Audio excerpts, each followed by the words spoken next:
Hi, my name is Evan and I go to Gainesville High School. I'm Skylar from Gainesville High School.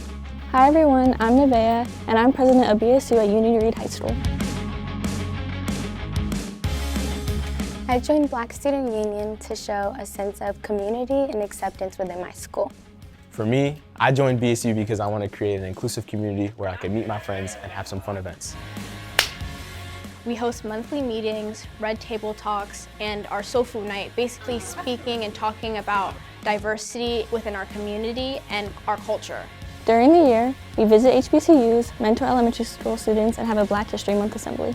We wanted to create a space for Black students and non-Black students to connect, embrace other Black cultures, and talk about issues that affect the Black community here. It empowers us to be proud of who we are and where we come from. We're more than a club, we're a family. Together, we celebrate our past and build our future. We did not come to fear the future, we came to shape it. Happy Black History Month!